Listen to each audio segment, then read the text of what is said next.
దేవుని నామానికి స్తోత్రాలు చెల్లిస్తూ ప్రభు సన్నిధిలో చేరిన మీ అందరికీ వందనాలు తెలియపరుస్తూ ఉన్నాను. ప్రభు నాకు ఇచ్చిన తలంపులను బట్టి 3 విషయాలను పరిశుద్ధ గ్రంథంలో నుంచి మనం ధ్యానం చేయాలని నేను ఆశపడుతున్నాను. ఏంటి అదంటే, మనము ఎవరము, ఎలా ఉండాలి, ఎలా ఉండకూడదు. సాధారణంగా మీరెవరు అంటే చాలాసార్లు ఏం చెప్తారు, మేము భారతీయులము అని అంటారు కదా. అదే ఒకవేళ అమెరికా వాళ్ళని అడిగామనుకోండి, వాళ్ళు ఏమంటారు, మేము అమెరికన్స్ అంటారు, వీఆర్ అమెరికన్స్ అంటారు. ఇంకా కొంతమంది మనుషులు మనం అడిగినప్పుడు మీరు ఎవరు అంటే మేము పేదవాళ్ళము అని అంటారు కదా. ఇంకా కొంతమందిని అడిగితే మీరు ఎవరు, అసలు ఏంటి మీ సంగతి అంటే మేము ఫలానా మేము ధనవంతులము అని కూడా మాట్లాడుతుంటారు. నిజమే, ఏ దేశానికి చెందిన వారు ఆ దేశం గురించి చెబుతారు, వాస్తవమే. ఎవరు ఏ స్థితిలో ఉన్నారో ఆ స్థితిని బట్టి ఆ స్థితిని చెప్పడం వాస్తవమే. అయితే బైబిల్ దగ్గరికి వచ్చినప్పుడు దేవుని పిల్లలుగా ఉన్నటువంటి నీవు నేను మనందరం కూడా ఆలోచించవలసినటువంటి విషయం ఏంటంటే, మనము ఎవరు అనే సంగతిని పరిశుద్ధ గ్రంథం మనకు స్పష్టంగా తెలియపరుస్తుంది. చూడండి, మొట్టమొదటిగా మనం ఎవరమో మొట్టమొదటిగా మనం ఆలోచన చేస్తే, మనము దేవుని చేత సృజింపబడిన వారము. ఎవరు మనము? దేవుని చేత సృజింపబడిన వారం. 100వ కీర్తన 3వ వచనం చదవండి. యెహోవాయే దేవుడని తెలుసుకొనుడి, ఆయనే మనలను పుట్టించెను, మనము ఆయన వారము, మనము ఆయన ప్రజలము, ఆయన మేపు గొర్రెలము అంటాడు. ఇందులో మొట్టమొదటి మాట ఉంది, ఆయనే మనలను పుట్టించెను అని రాయబడింది. కొన్నిసార్లు పిల్లలకు కోపం వచ్చినప్పుడు తల్లిదండ్రులు ఏమంటారు, ఎందుకు పుట్టించుకున్నారు మమ్మల్ని అంటారు కదా. మనం పుట్టించుకుంటే పుట్టేవాళ్ళు కాదు పిల్లలు, లేదా మనం కావాలనుకుంటే పుట్టేవారు కాదు పిల్లలు. దేవుడే మనల్ని పుట్టించాడనే సంగతిని భక్తుడు గ్రహించాడు. అనగా దేవుడు వాక్కు చేత ఏం చేశాడు, సృష్టినంతటిని కలుగు చేశాడు. కానీ మానవుని మాత్రము ఆయన సృజించాడు. ఎలా సృజించాడంటే తన పోలిక చొప్పున మానవుణ్ణి సృజించాడు. అందుకే మన జీవితాల్లో మనం బాగా గుర్తుపెట్టుకోవాలి, లోకమున్న ప్రతి మానవుడు, ప్రతి ఒక్కరు కూడా దేవుని చేత సృజింపబడిన వారు. అయితే భక్తుడు స్పష్టంగా ఏమంటాడంటే, ఆయనే మనల్ని పుట్టించాడు, ఆయనే మనల్ని పుట్టించాడు. ఆయన మనల్ని పుట్టించాడు గనక మనము ఆయనకు చెందిన వారము అని అంటాడు. 95వ కీర్తన 6వ వచనంలో ఇలా రాయబడింది, ఆయన మన దేవుడు, మనము ఆయన పాలించు ప్రజలము, ఆయన మేపు గొర్రెలము అన్నాడు. హల్లెలూయా. అంటే దేవుడు చేత సృజించబడినటువంటి మనము, దేవునికి చెందిన వారమైనటువంటి మనము ఆయన పాలించే ప్రజలమయ్యాము, ఆయన ప్రజలమయ్యామని భక్తుడు గ్రహిస్తున్నాడు. ఏ విధంగా మనం సృజించాడు అనే సంగతి మనం చూస్తే, ఆదికాండం 1వ అధ్యాయము 27వ వచనంలో ఈ మాట రాయబడింది, దేవుడు తన స్వరూపమందు నరుని సృజించెను, దేవుని స్వరూపమందు వారిని సృజించెను, స్త్రీనిగాను పురుషునిగాను వారిని సృజించెను అని రాయబడింది. హల్లెలూయా. అంటే దేవుడు తన స్వరూపమున తన పోలికలో నిన్ను నన్ను ఏం చేశాడు, ఆయన సృజించాడు. అందులో స్త్రీనిగాను పురుషునిగాను ఆయన సృజించాడనే సంగతిని పరిశుద్ధ గ్రంథం మనకు సెలవిస్తా ఉంది. దావీదు భక్తుని మరొక చోట మనం అడిగితే ఆయన ఇలా మాట్లాడుతున్నాడు. 139వ కీర్తన 13 నుంచి మనం చదివినట్లయితే, నా అంతరింద్రియములను నీవే కలుగజేసితివి, నా తల్లి గర్భమందు నన్ను నిర్మించిన వాడవు నీవే, నీవు నన్ను కలుగజేసిన విధము చూడగా భయమును ఆశ్చర్యము నాకు పుట్టుచున్నవి, అందును బట్టి నేను నీకు కృతజ్ఞతాస్తులు చెల్లించుచున్నాను. నీ కార్యములు ఆశ్చర్యకరములు, ఆ సంగతి నాకు బాగుగా తెలిసి ఉన్నది. నేను రహస్యమందు పుట్టిన నాడు, భూమి యొక్క అగాధ స్థలములలో విచిత్రముగా నిర్మించబడిన నాడు, నాకు కలిగిన ఎముకలను నీకు మరుగై ఉండలేదు. నేను పిండమునయుండగా నీ కన్నులు నన్ను చూసెను. నియమింపబడిన దినములలో ఒకటైన కాకమునిపే నా దినములన్నీయు నీ గ్రంథములో లిఖితములాయను అంటాడు. చూడండి, అనగా దేవుడు తన సుహస్తాల చేత, దేవుడు తన చేతుల చేత ఆయన మనల్ని నిర్మించాడనే సంగతిని దావీదు భక్తుడు గ్రహిస్తా ఉన్నాడు. నేను పిండమనయ్యుండగా నీ కన్నులు నన్ను చూశాయి. నిజంగా పిండంగా ఉన్నప్పుడు ఎవరైనా చూడగలరా చెప్పండి? పిండమని ఎవరు చూడలేదు, అది రక్తపు గడ్డ కదా, దాన్ని ఎవరు చూడలేదు. ఈవెన్ డాక్టర్స్ కూడా చూడలేరు. ఒకవేళ చూడాలి అంటే వాళ్ళు దేంతో చూస్తారు? స్కానింగ్లో చూడాల్సిందే. కానీ దేవుడికి స్కానింగ్ అవసరం లేదు. కాబట్టి ప్రియ దేవుని బిడ్డలారా, మన జీవితాల్లో మనం గమనించాలి, మనము దేవుని చేత సృష్టింపబడిన వారం.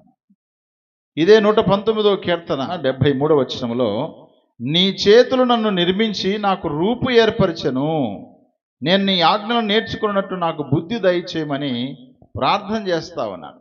అనగా దేవుని వైపు తన చేతులు ఎత్తి దావీదు భక్తుడు చెప్తున్నాడు, నీ చేతులే నన్ను ఏం చేసినాయి? నిర్మించి నాకు ఒక రూపాన్ని ఏర్పాటు చేసినాయి. హల్లెలూయా. ఒక రూపం మనకు లేకపోయింటే మనకు విలువ ఉంటుందా చెప్పండి? ఏదైనా ఒక వస్తువు కానీ, ఏదైనా ఒక మనిషి కానీ ఒక రూపం ఉండాలి. ఒక రూపం లేకపోతే దాన్ని ఎవరు ఇష్టపడరు. వివాహాలకు వెళ్ళినప్పుడు, లేదా వివాహాలు చూడడానికి అమ్మాయినో అబ్బాయినో చూడడానికి పెళ్లి చూపులకు వెళ్ళినప్పుడు ఏం చూస్తారు? మొక్కం చూస్తారు, కాలు నడక చూస్తారు, వాళ్ళ ఇల్లు ఎట్టుందో చూస్తారు, వాళ్ళ వాకిలి ఎట్లుందో చూస్తారు, వాళ్ళ ముక్కు ఎలా ఉందో చూస్తారు, వాళ్ళ కలర్ ఎలా ఉందో చూస్తారు కదా. ఇవన్నీ ఎన్ని రకాలుగా చేసినా, ఎన్ని రకాలుగా చూసినా సరే చివరికి ఏమంటారు? నచ్చితేనేమో బాగుంది అంటారు, నచ్చకపోతేనేమో ఏమైంది అంటే నచ్చలేదు అంటారు. ఏం నచ్చలేదు నీకంటే? అంత బాగుంది కానీ ముక్కు కొంచెం వంకగా ఉంది అంటారు. లేదా కొంచెం కలరు నేను అనుకున్నంతగా లేదు, లేదా చెవులు చూడు బాగలేవు, లేదా జుట్టు సరిగా లేదు కదా. అబ్బాయినైనా సరే అమ్మాయినైనా సరే ఏదో ఒక రకమైన లోపాలు మానవుడు ఏం చేస్తుంటాడు? చూపించి మానేస్తూ ఉంటాడు. కానీ ఇక్కడ ఒక మాట ఏంటంటే, దేవుడు తన స్వహస్తాలతో ప్రతి మనిషిని నిర్మించాడు కదా. ప్రతి మనిషిని అనగా నిన్ను నన్ను మనందరినీ కూడా దేవుడు తన రూపములో తన చేతులతో ఆయన ఏం చేశాడు? మనకి రూపాన్ని ఏర్పాటు చేశాడు. అందుకోసమే దేవుని చేత నిర్మించబడిన వ్యక్తులను, దేవుని చేత సృజించబడిన వ్యక్తులను మనం ఎప్పుడు కూడా వంకలు పెట్టకూడదు. వాళ్ళు ఇట్టున్నారు, వీళ్ళు ఇట్టున్నారు, వాళ్ళు పొట్టోళ్ళు, వీళ్ళు పొడుగోళ్ళు, రకరకాల మాటలు మాట్లాడుతుంటాం కదా. ఇలాంటి మాటలు మన నోటికి రాకూడదు. వారిని దేవుడు అలా సృజించాడు అంతే. కుండలు చూడండి, కుండలు కొనడానికి మార్కెట్కి వెళ్తే కుండలన్నీ ఎర్రగా ఉంటాయా? కొన్ని కుండలు నల్లగా ఉంటాయి, కొన్ని కుండలు ఎర్రగా ఉంటాయి, కొన్ని కుండలు లావు ఉంటాయి, కొన్ని కుండలు సన్నగా ఉంటాయి, కొన్ని పొడవుగా ఉంటాయి, కొన్ని ఏమో గుండ్రాగా ఉంటాయి. కానీ అన్నింటిని ఏమని పిలుస్తున్నాం మనము? కుండలే అంటున్నాం కదా. కాబట్టి ఒక కుండ ఒకవేళ బాగలేదు అని అంటే ఆ కుండలు అమ్మే ఆమె ఏమంటారు చెప్పు? లేదా కుండలు అమ్మే ఆయన ఏమంటాడు చెప్పు? రోసానికి వస్తారా లేదా? ఎందుకని రోసానికి వస్తారు చెప్పండి? వాళ్ళే కష్టపడి చెమటోడ్చి కష్టపడి రాత్రింబగళ్ళు కుండలు కావిలుండి వాటిని ఒక రూపం ఏర్పాటు చేసి ఇది కుండ అనే స్థాయికి తీసుకొచ్చి మార్కెట్లో పెట్టారు. కాబట్టి నీకు ఇష్టం లేకపోతే కొనకుండా పక్కకి వెళ్ళిపో. కుండ బాగలేదులే అన్నావు అనుకో, వాళ్ళకి కోపం ఇక్కడ స్టార్ట్ అవుతుంది. నడు జుట్లో అంటారు కదా. నీకు నచ్చలేదు, లేదా నీకు రేట్ ఎక్కువైపోయింది, లేదా తర్వాత తీసుకుంటే ఏదో ఒకటి చెప్పాలి. వాడ కొండే బాగలేదంటే వెన్నపూస అమ్ముకోవడానికి ఒకరు వచ్చారంట. అయితే ఈ నెయ్యి అమ్ముకోవడానికి వచ్చిన వాళ్ళు ఏం చేయాలంటే డబ్బులు ఇస్తే అమ్మేసి వెళ్ళిపోవాలి. ఈ కొనేవాడు అన్నాడంట, మీరు తీసుకొచ్చిన నెయ్యి మంచిదేనంటే మంచిదే అన్నాడంట. సరే మంచిదని నాకు తెలియాలంటే కొంచెం తీసి నాకు ఇస్తే దాన్ని నేను టేస్ట్ చూడాలి అంటే అప్పుడు ఆయన అన్నాడంట, నా వేలు వంకరగా ఉంది అన్నాడంట. వేలు ఎలా ఉంది? వంకరగా ఉంది. దాని అర్థం ఏంటి అసలు? అంటే ఆయనకి ఇచ్చే మనసు లేదాడ. అదే డబ్బులు ఇచ్చి ఇవ్వండి అంటే ఖచ్చితంగా ఇస్తాడా లేదా? ఇస్తాడు. అందుకని ఇవ్వలేక ఏ వంకరా బాబు అంటే ఏలు వంకగా ఉంది అన్నారంట. ఇచ్చే మనసు లేకనే. కాబట్టి ఇప్పుడు దేవుని బిడ్డలారా, ఒక మనిషి చేసినటువంటి వస్తువుని మనం వంక పెడితే, ఒక మనిషి చేసిన ఒక వస్తువును మనము చక్కగా లేదు అని అంటే వారు ఎంత రోషానికి వస్తారు. అలాంటిది దేవుడి చేత, దేవుని స్వహస్తాల చేత రూపాన్ని ఏర్పాటు చేసి ఈ భూమి మీద మానవులు ఉంచినప్పుడు ఎవరైనా రకరకాల మనుషులు మనకు కనబడుతుంటారు. ఈ రకరకాల మనుషులు కనబడినప్పుడు వారిని వంకలు పెట్టడము, వారిని ఎగతాళి చేయటము, వారిని తృణీకరించటము, వారిని చూసి నవ్వుకోవడం, ఇలాంటి పనులు మనం ఎప్పుడూ చేయకూడదు. అలాంటప్పుడు ఏం చేయాలి తెలుసా? ప్రభువా, నన్ను అలా ఉంచకుండా ఈ స్థితిలో నాకు ఒక మంచి రూపాన్ని ఇచ్చావు ప్రభువా, వాళ్ళకంటే నేను చక్కగా ఉండడానికి కృప చూపించావు ప్రభువా, నీకు వందనాలు ప్రభువా. వారిని ఎవరు ఎగతాళి చేయకుండా, వారిని చూసి ఎవరు నవ్వకుండా మీరే సహాయం చేయ ప్రభువా, వారిని కూడా దీవించు ప్రభువా అనే ప్రార్థన, స్తుతి ప్రార్థన నువ్వు చేయగలిగి ఉండాలి. స్తుతి ప్రార్థన నువ్వు చేయగలిగితే నిజంగా దేవుడు ఎంత సంతోషిస్తాడు కదా. కాబట్టి ప్రియులారా, మన జీవితంలో దావీదు భక్తుని వలె అవగాహనతో మనం అర్థం చేసుకోవాల్సిన మాట ఏంటంటే, దేవుని చేత సృజింపబడిన వారము. అందుకే దేవునికి సృష్టి అంతటికల్లా ఒక విశ్వాసే చాలా ఇష్టమంట దేవునికి, తెలుసా? సృష్టి అంతటిలో ఏదైనా నీకు ఇష్టం ఉందా ప్రభు అని అడిగితే ప్రభు అంటాడు, నాకు ఏది ఇష్టం లేదు. ఒక విశ్వాసిగా దేవుని బిడ్డగా బ్రతుకుతున్న వారిని చూసి, ఇదిగో ఆమె అంటే నాకు ఇష్టం, ఆయన అంటేనే నాకు ఇష్టం అని దేవుడు చెప్తాడంట. చూసారా? మనమేం చేస్తాము? ఒకవైపు దేవుణ్ణి పెట్టి ఒకవైపు సృష్టిని పెడితే, ఏది నీకు ఇష్టం అంటే ఈ సృష్టి అంతా చూసి ఏమనుకుంటాం వెంటనే, ఇదిగో అదైతే నాకు చాలా ఇష్టం. సృష్టిని చూసి లేక మనుషులు సృజించిన వాటిని ఇష్టపడుతున్నాం, కానీ మనల్ని సృజించినటువంటి సృష్టికర్త అయినటువంటి తన పోలికలో తన రూపంలో మనల్ని చేసి ఒక రూపం దాల్చి మనల్ని ఈ భూలోకంలో మనం ఉంచితే ఆ విషయాన్ని మర్చిపోతున్నాం మనం. కాబట్టి ప్రియులరా, మనము దేవుని సృష్టి లేక దేవుని చేత సృజింపబడిన వారిని సంగతిని మన మనసులో ఉంచుకోవాలి. రెండో విషయాన్ని మనం అందులో గమనిస్తే, మొదటి యోహాను పత్రిక 3వ అధ్యాయము మొదటి 2 వచనాలు చదువుదాం. మనము దేవుని పిల్లలమని పిలువబడినట్లు తండ్రి మనకెట్టి ప్రేమ అనుగ్రహించెనో చూడుడి. మనము దేవుని పిల్లలమే, ఈ హేతువు చేత లోకం మనల్ని ఎరగదు, ఎలయనగా అది ఆయనను ఎరగలేదు. ప్రియులారా, ఇప్పుడు మనము దేవుని పిల్లలమై ఉన్నాము. మనం ఇక ఏమవుదుమో అది ఇంకా ప్రత్యక్షపరచబడలేదు, కానీ ఆయన ప్రత్యక్షమైనప్పుడు ఆయన ఉన్నట్లుగానే ఆయనను చూతుము గనక ఆయనను పోలి ఉందుమని ఎరుగుదుము అంటున్నాడు. అంటే ఇక్కడ యోహాను భక్తుడు ఏం చెప్తున్నాడంటే, యేసు ప్రభు వారు ఎలా ఉంటారో మనం చూడలేదు, ఒక సమయం వస్తుంది, ఆ సమయంలో ఆయన ప్రత్యక్షతను మనం చూస్తాం, లేక ఆయనను మనం చూస్తాం, ఆయన రూపాన్ని చూస్తాం. కాబట్టి ఎవరు మనమంటే, మనము దేవుని పిల్లలము అన్నాడు. ఎవరి పిల్లలము? దేవుని పిల్లలం. దేవుని పిల్లలు తగినట్టుగా బ్రతకాలంటాడు. చూడండి, ఎఫెసీయులకు రాసిన పత్రిక 5వ అధ్యాయము మొదటి వచనం. కావున మీరు ప్రియులైన పిల్లల వలె దేవుని పోలి నడుచుకొనుడి అంటాడు. ప్రియులైన పిల్లల వలె, దేవుని పిల్లలమైన మనము ప్రియమైన పిల్లలుగా నడుచుకోవాలి. దేవుని పిల్లలమని ఊరక మాటకు చెప్తే సరిపోదు, కానీ దేవుని పిల్లలకు తగినట్టుగా మనం ఏం చేయాలి? లోకంలో నడుచుకోవాలి. కాబట్టి మనము దేవుని పిల్లలము. మూడో విషయం ఏంటంటే, మొదటి యోహాను పత్రిక 4వ అధ్యాయము 6వ వచనం చదువుదాం.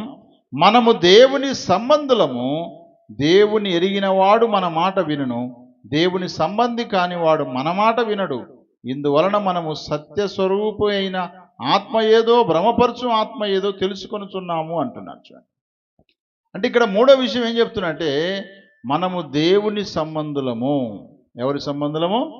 దేవుని సంబంధులము.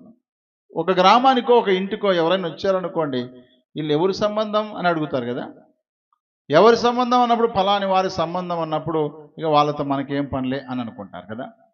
అయితే ఈ సంఘములో లేకపోతే దేవుని పిల్లలమని చెప్పబడేటువంటి మన జీవితాల్లో మనం గుర్తించుకోవాల్సిన మాట ఏంటంటే, మనము దేవుని సంబంధులం, యేసు రక్త సంబంధులం. మనము భౌతిక సంబంధులం కాదు, లేక లోక సంబంధులము కాదు, లేక లోకానుసారంగా జీవించేటువంటి వారం కాదు, కానీ మనము దేవునికి సంబంధించినటువంటి సంబంధులము. అంటే మన యొక్క రిలేషన్, మన యొక్క సంబంధము దేవునితోనే ఉంటుంది, కానీ మనుషులతో తక్కువగా ఉంటుంది.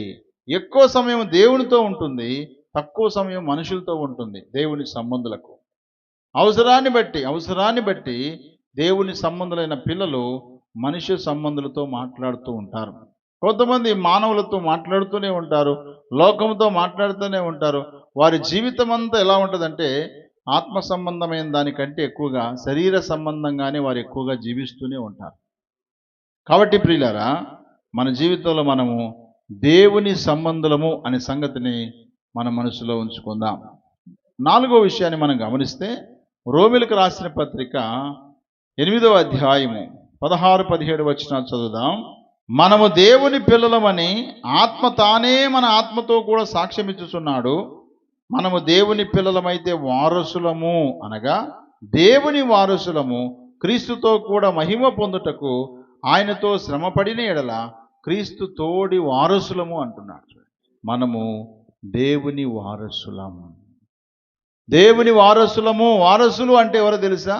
స్వాస్థ్యాన్ని పొందుకునేవారు. అబ్రహామునకు వారసుడు ఎవరు అని అంటే, అబ్రహాం అనుకున్నాడు ఎలియాజరే నాకు వారసుడు అనుకున్నాడు కదా. ఎలియాజరే నా కుటుంబానికి వారసుడు అనుకున్నప్పుడు దేవుడు అన్నాడు, లేదు లేదు లేదు లేదు, ఎలియాజరు కాదు, నీ గర్భమున పుట్టిన వాడే, అతడే నీకు వారసుడు, ఆయన పేరే ఇస్సాకు అన్నాడు. కాబట్టి ప్రియులారా, దేవుని వారసులం.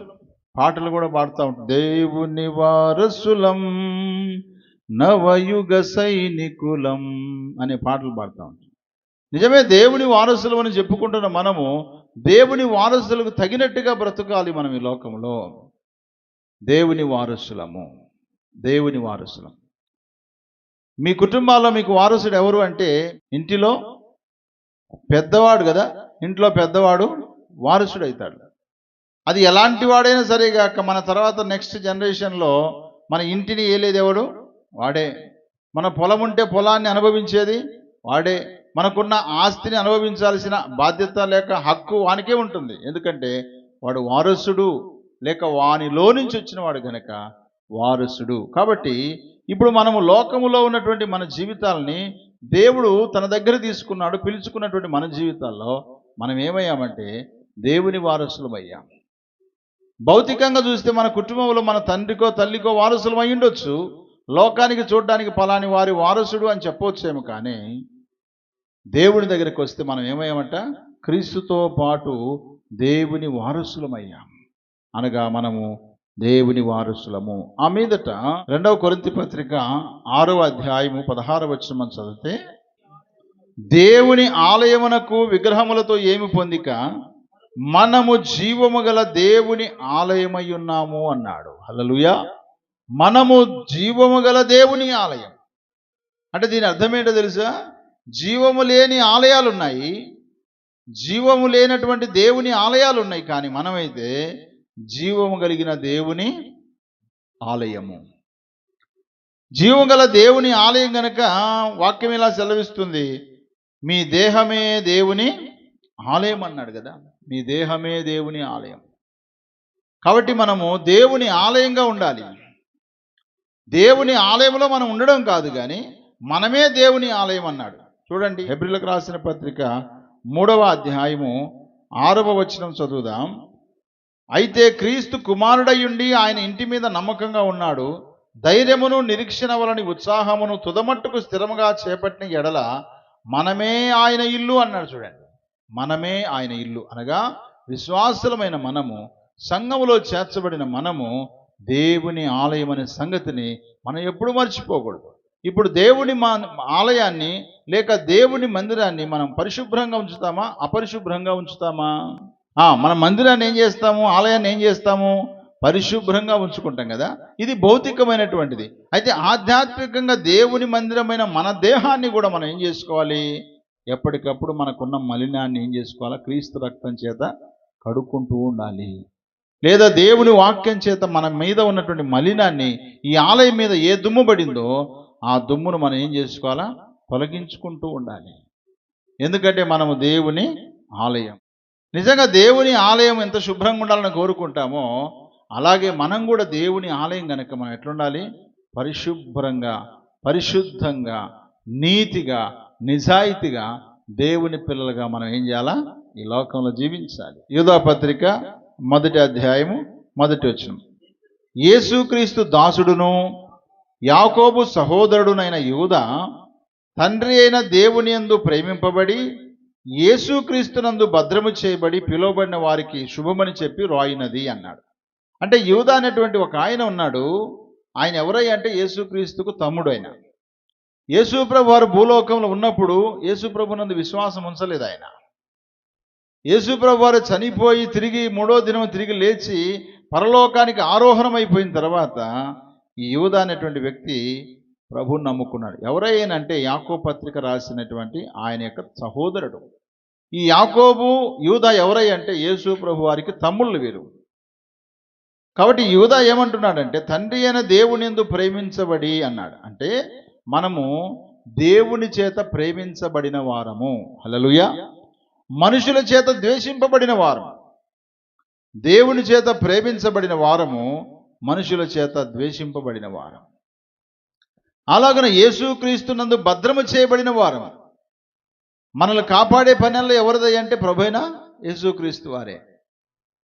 నేను గొర్రెలకు మంచి కాపరిని ప్రభువే చెప్పాడు కదా. కాబట్టి ప్రియులారా, యేసుక్రీస్తునందు మనం ఎలా ఉన్నాము? భద్రం చేయబడ్డాం. ఖైదీలను భద్రం చేస్తారు కదా, ఏదైనా ఒక స్వీట్స్ భద్రం చేస్తారు చీమలు పట్టకుండా. డబ్బు ఏమైనా ఉందనుకోండి, దాన్ని భద్రంగా దాచిపెడతారు. అంటే వాళ్ళకు అవసరమైన ప్రతిదాన్ని కూడా ఏం చేస్తారంటే భద్రంగా దాచి ఉంచుతారు కదా. అలాగే దేవుని పిల్లలుగా, దేవుని సంబంధులుగా, దేవుని వారసులుగా, దేవుని ఆలయముగా, దేవుని చేత ప్రేమించబడిన వారిగా మనల్ని క్రీస్తు యేసునందు దేవుడు ఏం చేశాడు? భద్రం చేశాడు. అంత మాత్రం కాదు కానీ మనము దేవుని చేత పిలువబడిన వారము అన్నాడు. హల్లెలూయా. మనుషులు పిలిస్తే మనం వచ్చిన వారం కాదు ప్రియులారా.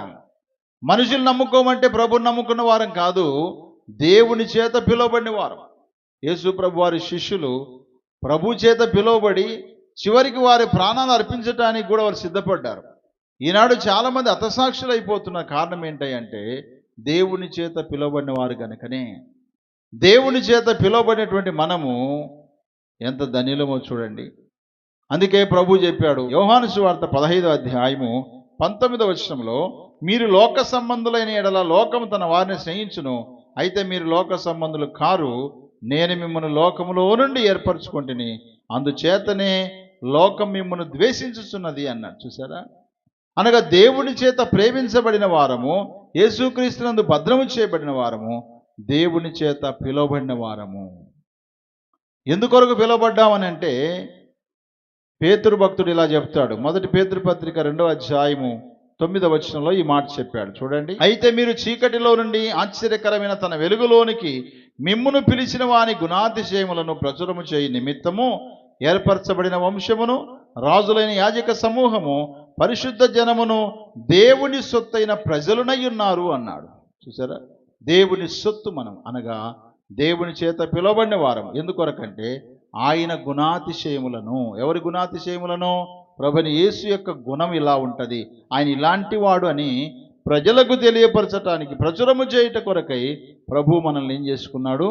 ఆయన ప్రేమ చేత ఆయన మనల్ని పిలుచుకున్నాడు. కాబట్టి ఈ 7 విషయాలు లేక 8 విషయాలు జ్ఞాపకం పెట్టుకుందాం. 1, మనము దేవుని చేత సృజింపబడిన వారము. 2వదిగా మనము దేవుని పిల్లలము. 3వదిగా మనము దేవుని సంబంధులము. 4వదిగా మనము దేవుని ఆలయము. 5వదిగా మనము దేవుని చేత ప్రేమించబడి యేసుక్రీస్తునందు భద్రము చేయబడి దేవుని చేత లోకములో నుంచి పిలువబడిన వారం కనుక లోకములో ఎలా ఉండాలి? దేవునికి ఇష్టమైన జీవితాన్ని మనము జీవించాలి. లోకము మనది కాదు అన్నట్టుగా మనం బ్రతకాలి. మన లోకము పరలోకము అనే సంగతి గుర్తెరిగి ఈ లోకములో ఏదో ఉన్నామంటే ఉన్నామన్నట్టుగా ఉండాలి. కొన్నిసార్లు ఎవరైనా వివాహానికి పిలిచారనుకోండి, ఇష్టం లేదనుకోండి, ఏం చేస్తారు? ఏదో పోయినామంటే అడదాకా పోయినాము అంటారు కదా. ఏదో పోయినామంటే అడదాకా పోయాం, పోకపోతే వాళ్ళు ఏమనుకుంటారో కదా. సేమ్ అదే ప్రాసెస్లో ఈ లోకములో దేవుని పిల్లలుగా మనం కూడా ఏదో బ్రతుకుతున్నామంటే బ్రతకాలి ఈ లోకములు, అంతేగాని శాశ్వతమైన బ్రతుకు, శాశ్వతమైన జీవితం ఎక్కడుంది మనకు? పరలోకమే కదా. పరలోకమే. కాబట్టి ఆ పరలోకం కోసమై మనము జీవించాలి. కాబట్టి మనము ఎవరమో ఈ సంగతులు మనము అర్థం చేసుకున్నాం, ధ్యానం చేశాం. అందులో 2వ భాగం ఏంటంటే మనము ఎలా ఉండాలి అంటే యూదా పత్రిక 1వ అధ్యాయము 2వ వచనం చదువుదాం.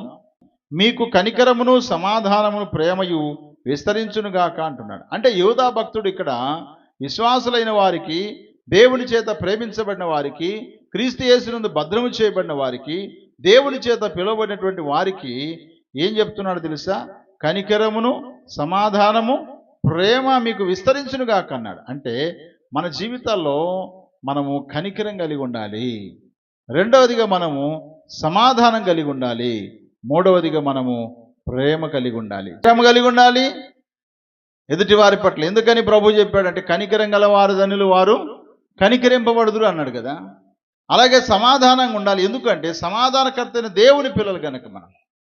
మూడవదిగా ప్రేమ కలిగి ఉండాలి. కారణం ఏంటంటే దేవుడు ప్రేమ స్వరూపి ఉన్నాడు కాబట్టి మనము ఎలా ఉండాలంటే కనికరం కలిగి ఉండాలి, సమాధానం కలిగి ఉండాలి, ప్రేమ కలిగి మనం ఉండాలి. అందులో మూడవ భాగాన్ని మనం జ్ఞాపకం చేసుకుందాం. మూడవ భాగం ఏంటంటే ఎలా ఉండకూడదు. మొట్టమొదటి చూడండి, 1 యోహాను పత్రిక 3వ అధ్యాయము 12వ వచనం చదువుకుందాం. మనము కయ్యను వంటి వారమై ఉండరాదు అన్నాడు. మనం ఎలా ఉండకూడదంటే కయ్యను లాంటి వారిగా మనం ఉండకూడదు అన్నాడు. ఎందుకని అన్నాడు చెప్పండి? ఎందుకన్నాడో అక్కడే చూడండి. 1 యోహాను పత్రిక 3వ అధ్యాయం 12వ వచనం, వాడు దుష్టుని సంబంధి అయి తన సహోదరుని చంపెను. చూసారా? దేవుని సంబంధమైన మనిషి దుష్ట సంబంధుడు అయిపోయాడంట. ఆదామవ్వలు ఎవరు? దేవుని సంబంధాలు కదా. దేవుని సంబంధులైన ఆదామవ్వలకు పుట్టిన మొట్టమొదటి కుమారుడైన కయ్యను ఇప్పుడు ఎవరి సంబంధి అయిపోయాడు? దుష్టుని సంబంధి. జాగ్రత్తగా ఉండాలి. మనం దేవుని సంబంధులు ఏమైనా ఇష్టానుసారంగా ఉంటే కుదరదు సుమా.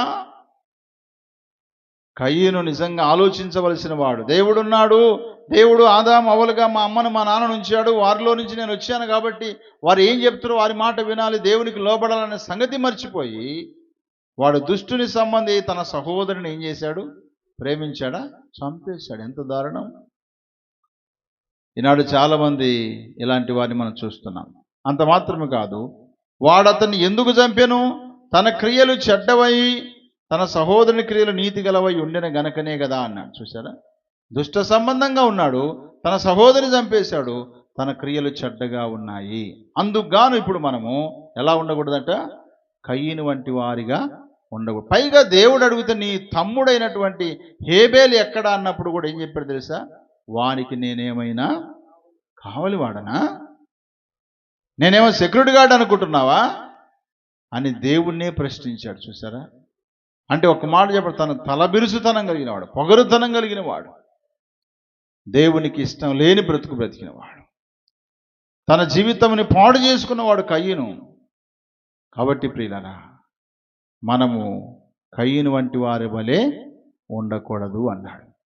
ఆ తర్వాత కీర్తనలు 32:9 వచనం, బుద్ధి జ్ఞానము లేని గుర్రముల వలనైనను కంచర గాడిద వలనైనను మీరు ఉండకూడి, అవి నీ దగ్గరకు తేబడినట్లు వాటి నోరు ఆరుతోనూ కళ్ళెముతోనూ బిగింపవలెను.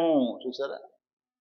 ఎలా ఉండకూడదంటే జ్ఞానం లేని వారి వలె ఉండకూడదు. మనం జ్ఞానము లేనటువంటి జంతువులు 2 కనపడుతున్నాయి. ఒకటి గుర్రము, రెండవది కంచరగాడిదంట. ఈ కంచరగాడిద అడవిలో తిరుగుతూ ఉంటుంది.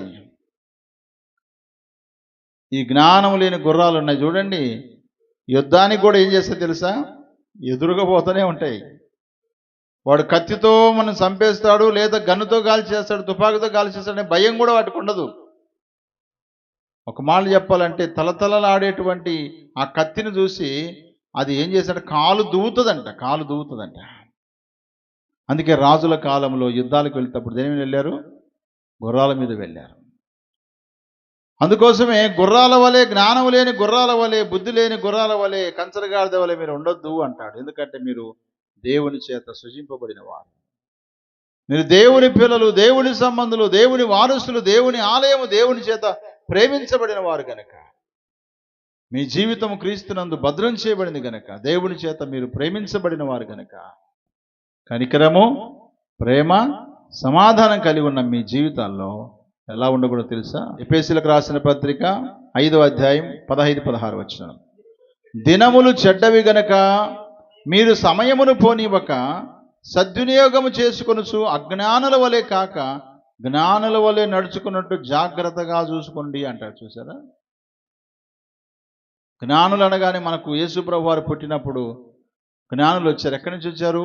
తూర్పు దేశం నుంచి జ్ఞానులు వచ్చారు. జ్ఞానులు వచ్చి బాలుడైన యేసు దగ్గర ఏం చేశారు? వాళ్ళు వారి కానుకలు అర్పించారు. బంగారమును, సాంబ్రాణి, బోలమును అర్పించారు. చూడండి ఎంత జ్ఞానం ఇచ్చాడు దేవుడు వాళ్ళకి. ఆ కాలంలో రాజులు పరిపాలన చేస్తున్న కాలంలో బాలుడైన యేసే అసలైన రాజు అనే సంగతి గ్రహించే జ్ఞానం ఇచ్చాడు. చూడండి ఇప్పుడున్న దినాలు కూడా చాలా చెడ్డయి, అంత్య దినాలు, అపాయకరమైనటువంటి దినాలు గనుక మనం కూడా ఏం చేయాలి తెలుసా? జ్ఞానము లేని గుర్రాల వలె, జ్ఞానము లేని గాడిదల వలె కాక, అజ్ఞానుల వలె కాక, జ్ఞానము కలిగి మనం ఏం చేయాలి? నడుచుకోవాలి. ఇంటిలో కానీ, బయట కానీ, సంఘంలో కానీ, ఎక్కడైనా సరే జ్ఞానం కలిగి నడుచుకోవాలి. ఒకవేళ నీకు జ్ఞానము లేదా ప్రభువా, ఎలా నడుచుకోవాలో నాకు కావలసిన జ్ఞానము దయచేయి. బుద్ధి జ్ఞానము సర్వ సంపదలు ప్రభువైన యేసునందు గుప్తమై ఉన్నవి. జ్ఞానం గల స్త్రీ తన ఇంటిని కట్టుకుంటుందని రాయబడింది. జ్ఞానం గల కుమారుడు తన తండ్రిని సంతోషపరుస్తాడని రాయబడింది. జ్ఞానం అనగా ప్రభువైన యేసే. కాబట్టి ప్రభువుని కలిగి మనము ఈ లోకం ఉండాలి, కానీ అజ్ఞానుల వలె మనం ఉండకూడదని దేవుని వాక్యం మనకు సెలవిస్తుంది. ఆ మీదట చూడండి, మత్తయి సువార్త 6వ అధ్యాయము 7వ వచనం చదువుకుందాం. మరియు మీరు ప్రార్థన చేయనప్పుడు అన్యజనుల వలె వ్యర్థమైన మాటలు వచింపవద్దు, విస్తరించి మాట్లాడటం వలన తమ మనవి వినబడునని వారు తలంచుచున్నారు. మీరు వారి వలె ఉండకుడి. మీరు మీ తండ్రిని అడగకమునిపే మీకు అక్కరగా ఉన్నవేవో ఆయనకు తెలియను అంట. ఇక్కడ ఏమంటున్నానంటే అన్యజనులలాగా మనం ఉండకూడదట. అన్యజనులు అనగా యూదులకు ఆనాడు అన్యజనులు, యూదులు కాని వారు అన్యజనులు. ఈనాడు క్రైస్తవులకు అన్యజనులు ఎవరంటే యేసును ఎరగకపోతే, యేసును నమ్ముకోకపోతే, విగ్రహారాధన చేస్తున్న వారు, లోకానుసారంగా బ్రతుకుతున్న వారిని ఏమంటాం మనము? అన్యజనులు అని అంటాం. అన్యజనులు అంటే వేరేది కాదు, కానీ అన్యజనులు అనగా ప్రభువుని ఎరగని వారు, ప్రభువుని వెంబడించని వారు, ప్రభు కోసం బ్రతకని వారు. అన్యజనులు ఏం చేస్తారంట? వాళ్ళ మనవి, వాళ్ళ ప్రార్థన దేవునికి వినబడాలని గంటల తరబడి చేసి ఏం చేస్తారు? కేకలు వేస్తారంట, వ్యర్థమైన మాటలు వచ్చిస్తారంట. ఏలియా ఛాలెంజ్ చేసినప్పుడు కూడా అదే పని జరిగింది కదా. వరకు వాళ్ళు ఏం చేశారు? కేకలు వేసుకొని, నాలుకలు కోసుకొని, శరీరాలు కోసుకొని, బయలా రమ్మని ఎంత పిలిచినా సరే రాలేదు కదా. కానీ అక్కడ ఏలియా ఏం చేశాడు? స్మాల్ ప్రేయర్ చేశాడు కదా, చిన్న ప్రార్థన చేశాడు. ఇశ్రాయేలు దేవుడైన యెహోవా, అబ్రహాము, ఇస్సాకు, యాకోబుల దేవా అనగానే అమాంతంగా ఆకాశం నుంచి అగ్ని దిగి వచ్చి ఏం చేసింది? దానంతటిని కాల్చివేసింది. హల్లెలూయా. మాంసం అంతటిని కాల్చేసింది. అందుకే మీరు అడగకముందే ఆయనకు తెలుసు. అలాగని చెప్పేసి ఏదో 5 నిమిషాలు, 1 నిమిషం ప్రార్థన చేసుకుని ముగించడం కాదు సుమా. అన్నిటి కోసం ప్రార్థన చేయొచ్చు. అయితే అన్యజనుల లాంటి ఆలోచనతో ఉండొద్దండి. అన్యజనుల వల్లే మీరు ఉండకూడదు అన్నాడు. ఎందుకని అన్యజనుల వల్లే ఉండకూడదంటే, అన్యజనులు ఇలా ఉంటారంట. 1 పేతురు పత్రిక 4వ అధ్యాయం 3వ వచనంలో మనం చూస్తే, మనము పోకిరి శాస్త్రాలు, దురాశలు, మద్యపానము, అల్లరితో కూడిన ఆటపాటలు, త్రాగుబోతుల విందులు చేయదగని విగ్రహ పూజలు మొదలైన వాటి యందు నడుచుకొనుచు అన్యజనుల ఇష్టం నెరవేర్చుచున్నటకు గతించిన కాలమే చాలును అంటాడు. అన్యజనుల యొక్క ఇష్టం ఏంటంట? పోకిరి శాస్త్రాలు, దురాశలు, మద్యపానము, అల్లరితో కూడిన ఆటపాటలు, త్రాగుబోతుల విందులు, విగ్రహ పూజలు, ఇవన్నీ కూడా ఉంటాయి అన్యజనుల దగ్గర. అందుకుగాను అన్యజనుల వలె మీరు ఉండకూడదు అని దేవుని వాక్యం సెలవిస్తుంది. ఎఫెసీ పత్రిక 4వ అధ్యాయము 17వ వచనంలో కూడా ఇలా రాయబడింది. కాబట్టి అన్యజనులు నడుచుకున్నట్లు మీరిక మీదట నడుచుకొనవలదని ప్రభునందు సాక్ష్యం ఇచ్చుచున్నానని పౌలు భక్తుడు మాట్లాడుతున్నాడు. అన్యజనులు నడుచుకున్నట్టు ఇంతకుముందు నడుచుకున్నారు, ఇప్పటి నుంచి మీరు అలా నడుచుకోవద్దండి. ప్రభును బట్టి నేను ఏం చేస్తున్నాను? మీ మీద సాక్ష్యం ఇస్తున్నాను. నిజంగా ఈనాడు క్రైస్తవ కుటుంబాల్లో గమనించండి, ఏది జరిగినా సరేగాక అన్యజనులు పాటిస్తున్నారా లేదా? అన్యజనులు ఎలా నడుచుకుంటున్నారో, అన్యజనులు ఎలా చేస్తున్నారో అలాగే చేస్తున్నారు. అన్యజనులు అంటే ప్రభువుని ఎరగని వారు ఎలా చేస్తున్నారో అలాగే చేస్తూ ఉన్నారు. పైగా దానికి ప్రార్థన అనేటువంటి అభిషేకం కావాలి, వాళ్ళకి ప్రార్థన అనే నూనె కావాలి, దానికి ప్రార్థన అనేటువంటి సంకేతం చేత అన్యజనుల వలె అన్నీ చేస్తూ ఉన్నారు. కాబట్టి ప్రియులారా, మనము కయ్యను వంటి వారిగా ఉండకూడదు. రెండవదిగా జ్ఞానము లేని వారి వలె ఉండకూడదు. మూడవదిగా అన్యజనుల వలె మనము ఉండకూడదు. నాలుగవదిగా చూద్దాము, 2వ కొరింథీ పత్రిక 6వ అధ్యాయం 14వ వచనం.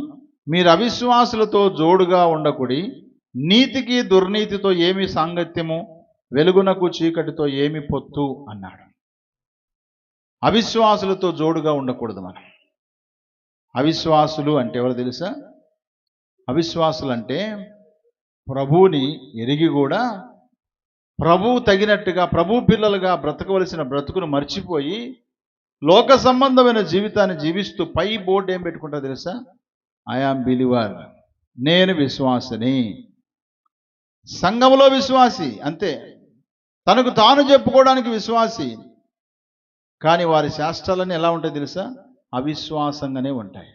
వారికి విశ్వాసం ఉండదు, దేవుని కొరకు జీవిద్దామనే తపన ఉండదు, దేవుని రాజ్యం వెళ్ళాలనేటువంటి ఆలోచన ఉండదు. కానీ పైగా పేరుకు మాత్రమే క్రైస్తవులుగా ఉంటూ విశ్వాస అనే పేరు పెట్టుకొని అవిశ్వాసమైన జీవితాన్ని జీవిస్తూనే ఉంటారు. అలాంటి అవిశ్వాసులతో మీరు ఎలా ఉండకూడదు? జోడుగా అంటే వారితో కలిసిమెలిసి ఉండొద్దు. మీరు వారితో కలిసిమెలిసి ఒకవేళ ఉంటే దుష్ట సాంగత్యం మంచి నడవడిని ఏం చేస్తుందంట? చెరిపివేస్తామండి. అవిశ్వాసులు దుష్ట సాంగత్యం చేస్తారు, దుష్ట ఆలోచన చేస్తారు, దుష్టులు నడుచుకున్నట్టుగా నడుచుకుంటారు. కాబట్టి మీరు ఒకవేళ సహవాసం చేస్తే విశ్వాసులతో సహవాసం చేయండి, విశ్వాసులతో జోడుగా ఉండండి, విశ్వాసులకు దగ్గరగా ఉండండి. అంతేగాని అవిశ్వాసులతో ఉండకూడదు అని పౌలు భక్తుడికి జ్ఞాపకం చేస్తారు. కారణం ఏంటంటే కొరింథీలో అంతా విగ్రహారాధనే, ఎన్నో వేల దేవతలను పెట్టుకొని ఆరాధన చేస్తూ ఉంటారు వాళ్ళు. అలాంటి వారిలో నుంచి మీరు రక్షణ పొందారు గనక, ప్రభువుని నమ్ముకున్నారు గనక మీరు అవిశ్వాసంతో జోడుగా ఉండొద్దు. నీతికి దుర్నీతికి ఏమైనా పొత్తుందా? నీతికి దుర్నీతికి పొత్తు లేదు, లేదా సాంగత్యం లేదు, వెలుగుకు చీకటికి సంబంధమే లేదు కదా. అలాగే విశ్వాసికి అవిశ్వాసికి పాలు ఉండనే ఉండదు. కాబట్టి విశ్వాసులతో మీరు ఉండండి, కానీ అవిశ్వాసులతో ఉండొద్దని దేవుని వాక్యం సెలవిస్తుంది. మలాకి గ్రంథం 2వ అధ్యాయము 12వ వచనం. కొంచెముగానైనను దైవాత్మ నొందిన వారిలో ఎవరునూ ఇలాగు చేయలేదు. ఒకడు చేసినను ఏమి జరిగను? దేవుని చేత సంతతి నొందవలనని అతడు యత్నము చేశాను కాగా మిమ్మల్ని మీరే జాగ్రత్త చేసుకొని యవనమున పెళ్లి చేసుకున్న మీ భార్యల విషయంలో విశ్వాసఘాతకులుగా ఉండకూడి అంటాడు. చివరిది ఏంటంటే విశ్వాసఘాతకులుగా ఉండొద్దు. కొంతమంది వివాహం చేసుకున్నారు, వివాహం చేసుకొని వారిని విడిచిపెడతా ఉన్నారు, మరి ఒకరిని వివాహం చేసుకుంటున్నారు. అందుకోసం మీరు ఎవరు తెలుసా? విశ్వాసఘాతకులు. మీ యవన కాలమందు నువ్వు పెళ్లి చేసుకొని అన్యాయంగా విసర్జించిన నీ భార్య పక్షాన్ని నేను ఉంటాను, జాగ్రత్త. మీరు దేవుని పిల్లలు గనుక, మీరు దేవుని సంబంధులు గనుక మీ జీవితంలో విశ్వాసఘాతకులుగా ఉండొద్దండి. విశ్వాసము అని అంటే నమ్మకము, ఘాతకం అంటే ద్రోహం చేయటం. బైబిల్లో మనం గమనిస్తే ఇస్కరియోతు యూదా ఏం చేశాడు? యేసు ప్రభు వారితో ఉండి నమ్మక ద్రోహము చేశాడు, అందుకే విశ్వాసఘాతకుడయ్యాడు. దేవుని బిడ్డలుగా మనం విశ్వాసమని పిలువబడుతున్న మన జీవితాల్లో విశ్వాసఘాతకులుగా మనము ఉండకూడదు. విశ్వాసఘాతకులుగా మనం ఉంటే దేవుని పిల్లలని చెప్పుకునే అర్హత మనకు లేదు. విశ్వాసఘాతులుగా మనం ఉంటే ఎవరి కాలం చేసుకున్న భార్యను విడిచిపెట్టినా, కన్న తల్లిదండ్రులను విడిచిపెట్టినా, లేదా మన స్నేహితులను విడిచిపెట్టినా, మనల్ని నమ్మిన వారిని మనము ఉమ్ముపాలు చేస్తే మనం ఏమవుతుందో తెలుసా? విశ్వాసఘాతకులమవుతాం. బైబిల్లో మంచి స్నేహితులు ఇద్దరు ఉన్నారు, దావీదు, యోనాతాన్. ఒకరంటే ఒకరికి ఎట్లా ఉంటుందో తెలుసా? ఆయన కోసం తన ప్రాణం పెట్టడానికి సిద్ధపడుతున్నారు. బైబిల్లో మనం గమనిస్తే సేవకుడు పౌలు గారు ఉన్నారు, మరొక కుటుంబం ఉంది అకులా ప్రిస్కిల్లా. వారు విశ్వాసం కలిగి దైవజనుడే పౌలు గారి కొరకు ప్రాణం పెట్టడానికి సిద్ధపడ్డారంట. వాళ్ళు నిజంగా ఎంత విశ్వాసం కలిగి ఉన్నారు, వాళ్ళు ఎంత విశ్వాసం కలిగి ఉన్నారు. విశ్వాసం కలిగి ఉండాలి మన జీవిత కాలం అంతా కూడా, కానీ విశ్వాసఘాతకులుగా ఉండకూడదు. దేవుని దృష్టికి కానీ, సేవకుని దృష్టికి కానీ, భార్య దృష్టికి కానీ, భర్త దృష్టికి కానీ, లేక కుటుంబాల దృష్టికి కానీ, అన్నదమ్ముల దృష్టికి కానీ, వాడా నమ్మకద్రోహి, నమ్మక ద్రోహం చేసింది, నమ్మక ద్రోహం చేశాడని చాలాసార్లు నిందలు వేస్తుంటారు, కొన్నిసార్లు ఉన్నట్టుగా మాట్లాడుతుంటారు కూడా. వాక్యం వింటూ నువ్వు ఎలా ఉన్నావు? విశ్వాసఘాతకంగా ఉన్నావా? దేవుని పట్ల విశ్వాసం కలిగి ఉన్నావా? నీ భర్త పట్ల, నీ భార్య పట్ల, నీ పిల్లల పట్ల, నీ కుటుంబాల పట్ల విశ్వాసం కలిగి ఉన్నారా, లేదా విశ్వాసఘాతకులుగా ఉన్నారా? ఆలోచన చేసుకోవాలి. మనం నమ్మిన వారిని ఎప్పుడు మనం మోసం చేయకూడదు. ఒకవేళ మనం అలాగ మోసం చేస్తే అంతకు రెండంతలు మోసపోతాం. మనం జాగ్రత్త. మనల్ని నమ్మించినప్పుడు అది ఏదైనా సరేగాక నమ్మకంగా దాన్ని అనుభవించాలి, నమ్మకంగా దాన్ని కొనసాగించాలి, లేకపోతే మన విశ్వాసఘాతకులమవుతాం. కాబట్టి ప్రియులారా, మన జీవితంలో ఈ 3 విషయాలు జ్ఞాపకం పెట్టుకుందాం. మనం ఎవరము, ఎలా ఉండాలి, ఎలా ఉండకూడదని 3 విషయాలు మనం ధ్యానం చేశాం. ఇందులో మనం ఎవరమంటే దేవుని చేత సృజింపబడిన వారు. రెండోదిగా మనం దేవుని పిల్లలం. మూడోదిగా మనం దేవుని సంబంధులం. నాలుగోదిగా దేవుని వారసులం. ఐదోదిగా దేవుని ఆలయము. ఆరోదిగా దేవుని చేత ప్రేమించబడి యేసుక్రీస్తునందు భద్రం చేయబడి దేవుని చేత పిలువబడిన వారం కనుక మనము కనికరమును, సమాధానమును, ప్రేమ కలిగి ఉండి మనము కయ్యను వంటి వారిగా ఉండక, జ్ఞానం లేని వారిగా ఉండక, అన్యజనుల వలె ఉండక, అవిశ్వాసులతో జోడుగా ఉండక, విశ్వాసఘాతులుగా ఉండకుండా నమ్మకమైనటువంటి బిడ్డలముగా, ఆయన పిల్లలుగా ఈ లోకంలో కొనసాగుదాం. దేవుడు లాంటి కృప మనందరికీ సహాయం చేయనుగాక. ఆమెన్.